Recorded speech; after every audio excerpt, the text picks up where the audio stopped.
This story is presented by The Talking Book, your daily stop for stories. Conradin was 10 years old and the doctor had pronounced his professional opinion that the boy would not live another 5 years. The doctor was silky and effete and counted for little, but his opinion was endorsed by Mrs. de Ropp, who counted for nearly everything. Mrs. de Ropp was Conradin's cousin and guardian, and in his eyes she represented those 3/5 of the world that are necessary and disagreeable and real. The other 2/5, in perpetual antagonism to the foregoing, was summed up in himself and his imagination. One of these days, Conradin supposed he would succumb to the mastering pressure of wearisome, necessary things, such as illnesses and coddling restrictions and drawn-out dullness. Without his imagination, which was rampant under the spur of loneliness, he would have succumbed long ago. Mrs. de Ropp would never, in her honestest moments, have confessed to herself that she disliked Conradin, though she might have been dimly aware that thwarting him for his good was a duty which she did not find particularly irksome. Conradin hated her with a desperate sincerity, which he was perfectly able to mask. Such few pleasures as he could contrive for himself gained an added relish from the likelihood that they would be displeasing to his guardian, and from the realm of his imagination she was locked out, an unclean thing which should find no entrance. In the dull, cheerless garden, overlooked by so many windows that were ready to open, with a message not to do this or that, or a reminder that medicines were due, he found little attraction. The few fruit trees that it contained were set jealously apart from his plucking, as though they were rare specimens of their kind, blooming in an arid waste. It would probably have been difficult to find a market gardener who would have offered 10 shillings for their entire yearly produce. In a forgotten corner, however, almost hidden behind a dismal shrubbery, was a disused tool shed of respectable proportions, and within its walls Conradin found a haven, something that took on the varying aspects of a playroom and a cathedral. He had peopled it with a legion of familiar phantoms, evoked partly from fragments of history and partly from his own brain, but it also boasted 2 inmates of flesh and blood. In one corner lived a ragged-plumaged Houdan hen, on which the boy lavished an affection that had scarcely another outlet. Further back in the gloom stood a large hutch divided into 2 compartments, one of which was fronted with close iron bars. This was the abode of a large polecat ferret, which a friendly butcher boy had once smuggled, cage and all, into its present quarters, in exchange for a long-secreted hoard of small silver. Conradin was dreadfully afraid of the lithe, sharp-fanged beast, but it was his most treasured possession. Its very presence in the tool-shed was a secret and fearful joy, to be kept scrupulously from the knowledge of the woman, as he privately dubbed his cousin. And one day, out of heaven knows what material, he spun the beast a wonderful name, and from that moment it grew into a god and a religion. The woman indulged in religion once a week at a church nearby, and took Conradin with her, but to him the church service was an alien rite in the house of Rimmon. Every Thursday, in the dim and musty silence of the tool-shed, he worshipped with mystic and elaborate ceremonial before the wooden hutch where dwelt Sredni Vashtar, the great ferret. Red flowers in their season and scarlet berries in the winter-time were offered at his shrine, for he was a god who laid some special stress on the fierce, impatient side of things, as opposed to the woman's religion, which, as far as Conradin could observe, went to great lengths in the contrary direction. And on great festivals, powdered nutmeg was strewn in front of his hutch, an important feature of the offering being that the nutmeg had to be stolen. These festivals were of irregular occurrence, and were chiefly appointed to celebrate some passing event. On one occasion, when Mrs. de Ropp suffered from acute toothache for 3 days, Conradin kept up the festival during the entire 3 days, and almost succeeded in persuading himself that Sredni Vashtar was personally responsible for the toothache. If the malady had lasted for another day, the supply of nutmeg would have given out. The Houdan hen was never drawn into the cult of Sredni Vashtar. Conradin had long ago settled that she was an Anabaptist. He did not pretend to have the remotest knowledge as to what an Anabaptist was, but he privately hoped that it was dashing and not very respectable. Mrs. de Ropp was the ground plan on which he based and detested all respectability. After a while, Conradin's absorption in the tool-shed began to attract the notice of his guardian.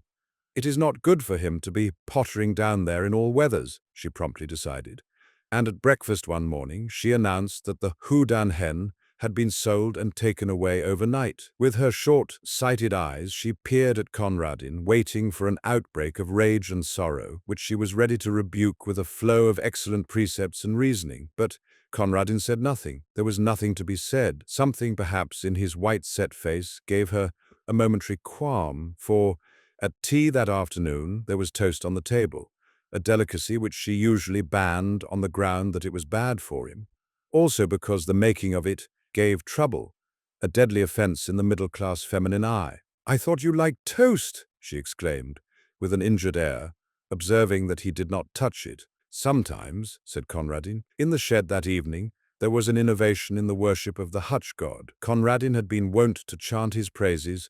"Tonight be asked a boon. Do one thing for me, Sredni Vashtar." The thing was not specified. As Sredni Vashtar was a god, he must be supposed to know. And choking back a sob as he looked at that other empty corner, Conradin went back to the world he so hated. And every night, in the welcome darkness of his bedroom, and every evening in the dusk of the tool shed, Conradin's bitter litany went up. "Do one thing for me, Sredni Vashtar." Mrs. de Ropp noticed that the visits to the shed did not cease, and one day she made a further journey of inspection. "What are you keeping in that locked hutch?" she asked. "I believe it's guinea pigs. I'll have them all cleared away."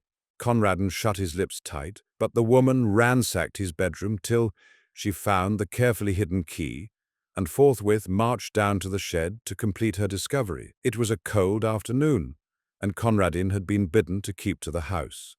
From the furthest window of the dining room, the door of the shed could just be seen beyond the corner of the shrubbery, and there Conradin stationed himself. He saw the woman enter, and then be imagined her opening the door of the sacred hutch and peering down with her short-sighted eyes into the thick straw bed where his god lay hidden. Perhaps she would prod at the straw in her clumsy impatience, and Conradin fervently breathed his prayer for the last time.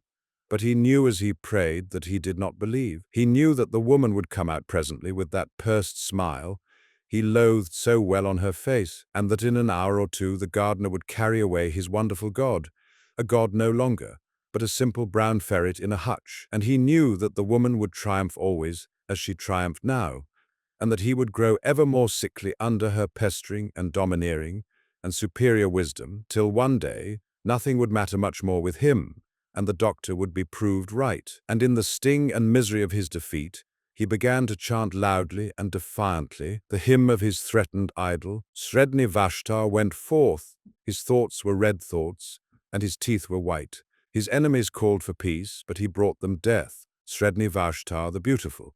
And then of a sudden he stopped his chanting and drew closer to the window pane. The door of the shed still stood ajar as it had been left, and the minutes were slipping by.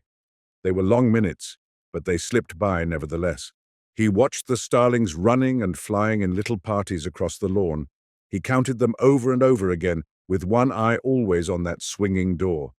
A sour-faced maid came in to lay the table for tea, and still Conradin stood and waited and watched. Hope had crept by inches into his heart, and now a look of triumph began to blaze in his eyes that had only known the wistful patience of defeat. Under his breath, with a furtive exultation, he began once again the paean of victory and devastation, and presently his eyes were rewarded. Out through that doorway came a long, low, yellow and brown beast, with eyes ablink at the waning daylight, and dark, wet stains around the fur of jaws and throat. Conradin dropped on his knees.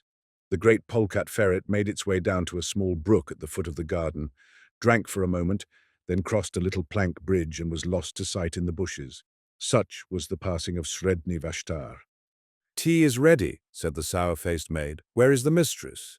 "She went down to the shed some time ago," said Conradin, and while the maid went to summon her mistress to tea, Conradin fished a toasting fork out of the sideboard drawer and proceeded to toast himself a piece of bread. And during the toasting of it, and the buttering of it with much butter, and the slow enjoyment of eating it, Conradin listened to the noises and silences which fell in quick spasms beyond the dining-room door, the loud, foolish screaming of the maid, the answering chorus of wondering ejaculations from the kitchen region, the scuttering footsteps and hurried embassies for outside help.